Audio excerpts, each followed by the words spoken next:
Well, protest management, thank you so much, Ini. Protest management is something that everyone has been talking about for quite a while, especially with the protests that have happened, that continue to happen, as we saw there from Ojota, and in parts of the country. Right here in Abuja, the police and the army have completely taken over the Moshood Abiola Stadium. At least we can report that.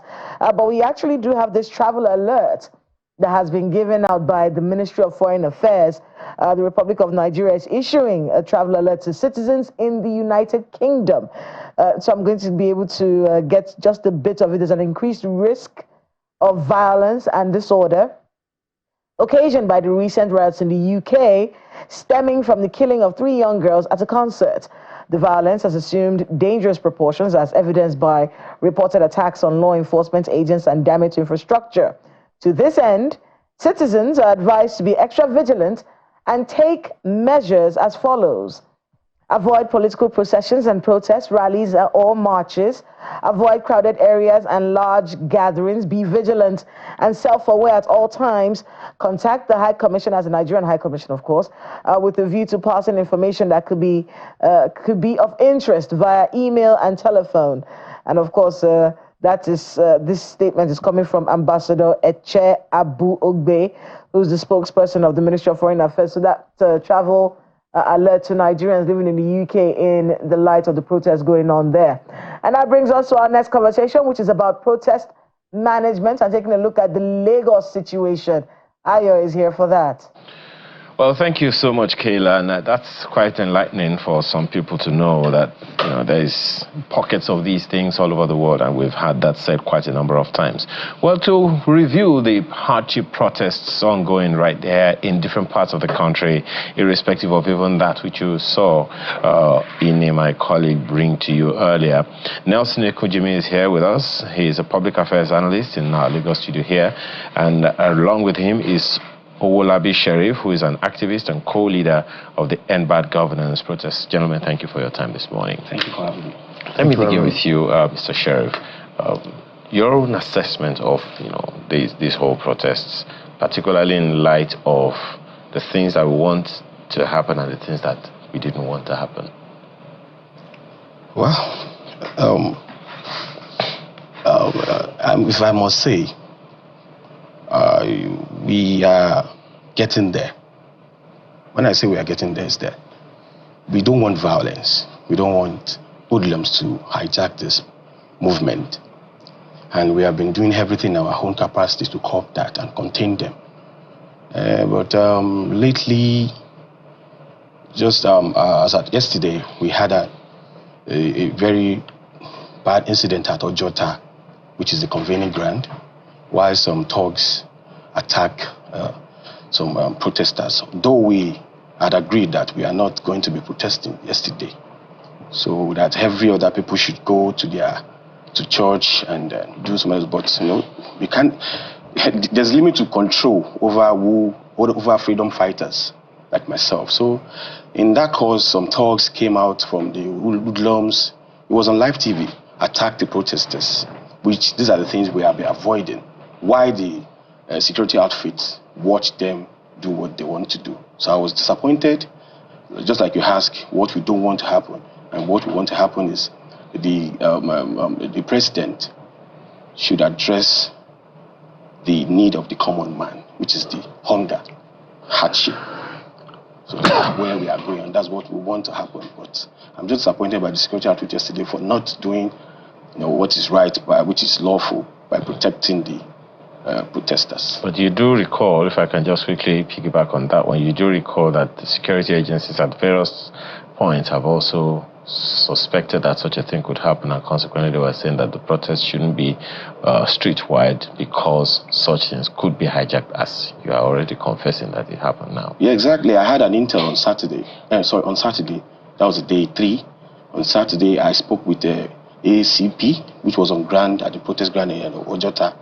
I gave him the intel that some people are coming from a particular area of the state, and he affirmed to that fact that it is true, it is a true intel. And that is why they have been containing us in this ground, in this space, that if we go outside this box, things could escalate, which I've been doing my best to... Were you able to contain people? I was able to do that on Saturday. So, but yesterday we were not on ground, just like I said, we agreed to reconvene this morning on the ground, and people are already on the ground as I speak. So the government can't stop us, but the security cannot compromise. But you do see the risk that government has been talking about, right? Yes, of course, it has always been a risk. You can't fight for a good cause, and there must be a risk in fighting for a good cause. Okay. And I agree with them that, okay, there are some hoodlums which these people must have planted inside. I spotted a few bad eggs, and I handed them over to the police, and on that day. But then we can't stop the movement. Okay. We can't stop the movement. Mr. Kujimi, your own assessment generally of the processions.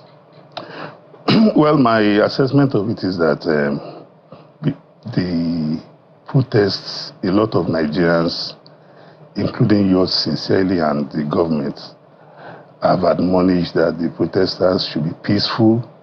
They should conduct their business within the ambit of the law. But don't also forget that before the protest, the Department of State Services issued an advisory that this protest is being organized for reasons other than what they are masquerading.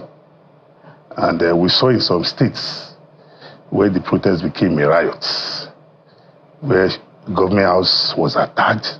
I don't know what hour anybody in the course of exercising your right, that some person said it's about hunger. And I asked myself, if you are fighting against hunger, what has that got to do with the release of a terrorist leader from the avalanche of demands you see here and there? Because as we speak, the issue on ground, which every Nigerian agreed, is that the cost of living is becoming unaffordable. Nobody quarrels about that. If some persons have decided that this is the route to take to ventilate or to pass this message across, so long as they do it without infringing on the right of others, good luck. Some persons will take another route. But when you turn it into a riot, when the security agencies warned you that the organizers, because as we speak, the organizers have remained unknown and faceless. But one of them is here. Well, the Inspector General of Police said he extended an invitation, and none of them showed up. So I'm not the one that will call for the organizers, it's the state. And from the information that the Inspector General of Police gave us on day 2, which was August 2, after the riotous situation in some states, he made it clear that his invitation is still open, that their counsels came. And you saw when one of the counsels admonished that they should make it a one-day protest, they disowned him and started calling him all sorts of names. But that is none of my business, because it's their counsel, so let them stew in their juice. But what we are saying is that I'm not against protest because I'm a product of protest. But when we organize protests, we go to protest grounds with placards, megaphone, to address people. And when we make our demands, once the media is there and the media has covered it and the message has been passed across, we go home, because we know if you protest to a certain level, things will happen that will be beyond your control. And for that, you'll be held liable. We have organized protests that even on the first day of protest, we couldn't go further when we saw the threat to security of life and property. We didn't want to be held responsible for causing a breakdown of law and order. And we dispersed. We said, we are not holding protests again. We are afraid for the life of even the people we have brought to be in the protest, as well as the ordinary man who is trying to eke out a living. But in this case, you have seen clearly that, like the DSS and the police warned, that the agenda of the faceless and unknown organizers is to create chaos. Because if not, Mr. President has given an address yesterday that I have heard you. We are working to address those things that makes the cost of living, unaffordable for Nigerians. It's as a result of retooling and re-engineering of the economy, which is inevitable.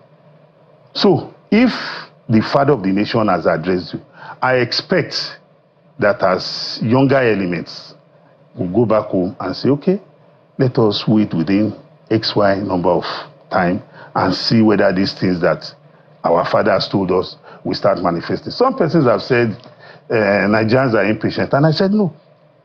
My father sent me to the university. I spent 4 years. Why didn't my father say go to university and come back in one day and become a graduate? My senior brother is a medical doctor. He went to medical school for 7 years. And somebody is telling me Nigerians are impatient. We just need, from what I've seen of the protest, is that a lot of Nigerians are misinformed. They don't understand the workings of government or the processes of life. That even life has processes. You are a baby, you are born into this. You can't also remonstrate the fact that, you know, some of the issues that were raised have been on for way too long. And what are repeatedly, what are the issues? Government, you just the simple one of the cost of living. We've been talking about this for eons, and it's not like some of these issues can't be addressed. Why is food so expensive? Ayo, we have been talking about the cost of living, not 10 years, not 20 years, not 30 years. So if government hasn't done anything about it, and for how long do you want to be patient? You can't say government is not doing anything about it. You heard Mr. President tell us what his administration has done. No, that is and also, just a minute, Ayo. You also are aware that we have challenges that is inhibiting our ability to become full self-sufficient.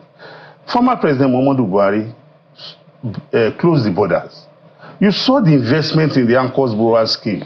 You saw the investment. But you and I know that the government is just a small part of us because they are human beings like us. You and I are aware that the greatest threat to our food security today is the insecurity bedeviling all of us. I'm sure you can't say the government is the cause of insecurity. So it's a societal problem. Anyway, let me ask Mr. Sheriff. You want to respond to some of the issues raised? I'll just pick few, because from what I see here, you're not even speaking the mind of your whole people.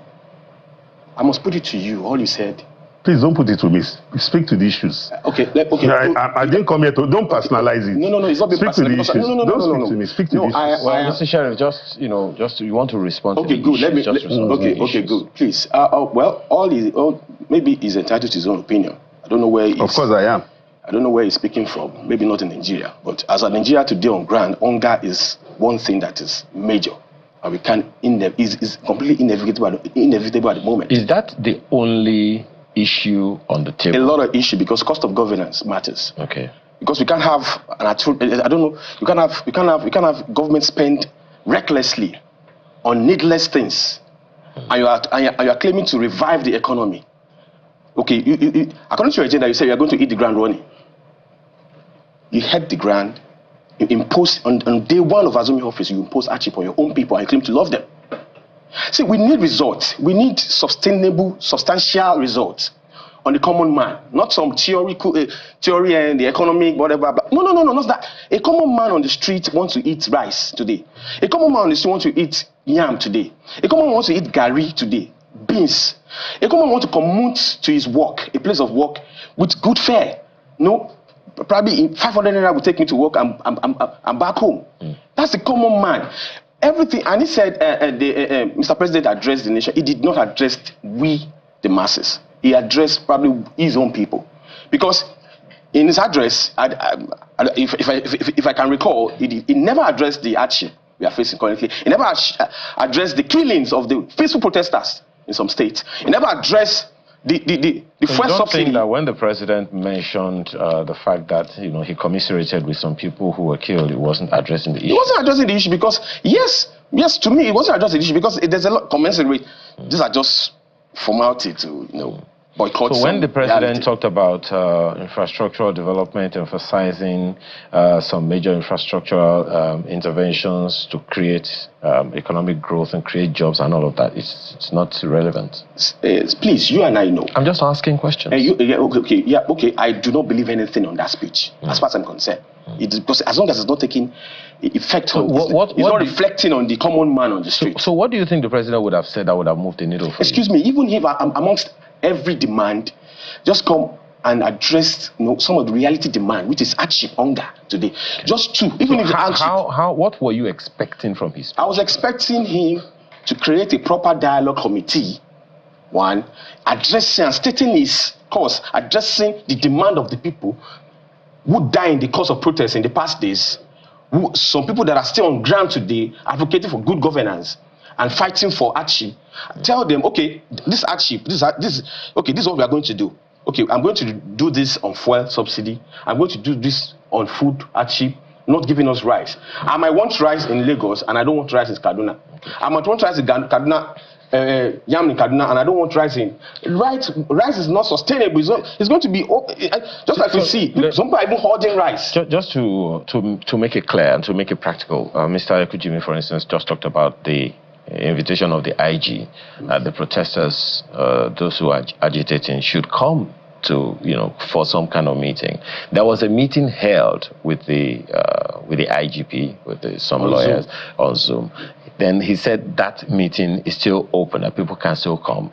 Are you one of those people who went for that meeting? No, I wasn't present anyway. Okay. I wasn't present. So would you be open to such dialogue with any agency of government? Agency of government is not IGP. IGP is just a security outfit. Okay. I just said agency of government. Good. I'm sorry. Okay. The IGP cannot address my problem and the common man problem. So who would? President himself. Good. Now, you live in Lagos, don't you? Of course I do. Okay. Now, is it the president that would do that job better or the governor of the state? Good question. Yes, it's going to, yes, good.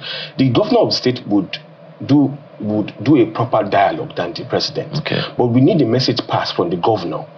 Till today, the governor of the state, which is CSO, is yet to step out in person to address us. Good. Now, it's a nationwide protest, and a number of state governors have also come out. And I also know that the Lagos state government has put out some advisory for engagement. Are you aware of that advisory? Sir, please. I'm just asking, just... I advise. Yeah, I got one this morning. Okay. There's a memo on the now for media, for those media. people who are in the other states whose governors have come out to speak about one thing or the other, how do you hope that the statements from those governors can help the agitation? Because at the end of the day, after all protests and everything, we're still going to have to sit down at the round table, don't you think so? I do believe in round table, definitely. Okay. So, how do you suggest that should go? If there's going to be any progress? If there's going to be a progress, you have to address, like I said, I'm going to repeat again, you have to address the need of the common man. But the governor of Rivers State addressed the need of the common man. The governor, I think it was Kogi State, also came out to speak to the people. Okay. Are you saying he was able to stop hunger, yes, from now? Do you think hunger can be stopped in one day? Yeah, it's a process. But we need to see results on the street today. Okay, like me stepping out today to get a grocery, or I want to get yam today, and I'm seeing the effect of these things. Like, okay, when I get there, yesterday it was 500 naira. Okay, today, after Governor Fubara or whatever I've addressed us, it is now 400 naira. It's a process. So you think it is possible to reverse the price of yam from, say, my grandmother who sells yam in the village? You are the one. I'm just asking. So we are practical. Okay, good. We have been practical here because you said a governor came to address the public, and do you think he's going to make that hunger go? No. I am countering that very perspective of yours, that no, it wouldn't work, because as long as the president, the sitting president itself, is not addressing the issue, because all these things come from the top to the bottom. And then we have to engage the local government, the state government, okay, in the process. But then our message is going to be passed through the state government. Okay. To the federal. So, but now, to me, nothing is addressed here, and don't be surprised by seeing people on the street today or tomorrow. All right. Okay. My colleague Kayla in Abuja would like to also get in the conversation. Go ahead, Kayla. Yes, Mr. Olabi, just so we can get a few answers from you. One of the issues that people have raised with the protest is the articulation of these demands, that these were not demands that you can solve overnight, and then there was supposed to be some kind of dialogue needed so you can get what you actually want. I want you to speak to that criticism of the articulation of demands, and then just your view, the idea that the leaders of the protest were faceless, in quotes. Do you think that was a good idea to start the protest without people knowing, your faces? At least we're seeing your face right now. Just to speak on those two things. And I didn't quite get the answer from you on collaborations that were made by you and the security agencies in the case of a hijack of the protests, in the case of lootings and things like that. If you could, in a few minutes, maybe take your time to speak to us on those three issues. Oh, thank you very much. I will answer this slowly. I mean, in collaboration with the security outfit, I wasn't on the Zoom meeting because I want to be faceless, because before now we've seen how these people play out. Just before a day before protest or agitation, you see them pick you up to DSS, blah blah custody, and you don't find yourself anywhere again. So that was why many of us have remained faceless until the day. And again, addressing this thing, the hardship. He said probably it's going to take process. No, see, this man promised us, we Nigeria, to hit the ground running. So we expect results. You can have 365 days and more, and we are not seeing results positively on the people. See, just like you said, it's a slow, it's a process, and I believe it's a process as well.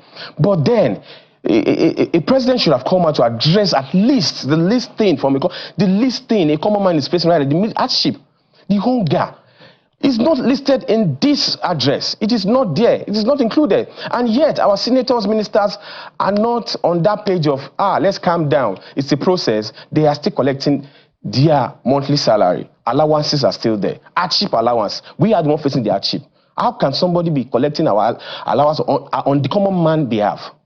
So these are the things, as long as, until these people can actually let go of their salaries in the next month or 1 year, so that we can both calm down together, the minister, even the president himself, let's go of your salary, let's see the patriotism in you. So then we can understand, okay, you guys, we are both on the same page. But yet, if you guys are still telling us to calm down, we are the one facing the heat here. I'm a father and a husband as well. So I know what it is. I know the feeling. I'm experiencing this day to day. That's why I'm out here agitated for the right cause. So I don't believe in all this process. I don't believe, as long as you guys are still collecting your money, your salary is still not shaking. So you're not being patriotic. Okay. Well, Mr. Gujimi, sorry. What would you be advising now? There is no doubt the realities are stuck in the face of people. Farmers have a difficult time, and all shades of opinions here and there. What would be your counsel for progress? My counsel for progress is that some of the youths, because the media has always made that mistake of saying Nigerian youths, and not all Nigerian youths. I think we need to increase our level of education. When you talk about food security, Mr. President made it very clear that the federal government has invested in agriculture. And we all know that the federal government does not own land anywhere except in Abuja, that the ownership of land resides with the state government. If the investment by the federal government, like we were all aware that the federal government gave fertilizers to the states, and the president has also enunciated that in his address, that there are other implements that are on the way as support for the states. I think we need to educate our young ones that, look, the world runs on a process. So you are saying that even in communication, there's a fault that needs to be addressed. There's a gap that needs to be filled. No, the communication can be upskilled. Maybe, communication is never enough. Because where you are communicating, communication is always a cycle. Somebody's on the maybe somebody's on the farm at the time you are communicating. So communication should be, a circular, continuous loop. Continuously. Okay. So I advocate that we continuously engage with our people. Okay. When people say the government is not making sacrifices, I also want to remind us all here that just last month, the House of Representatives members said they were slashing their salaries by 50%, if we have not forgotten.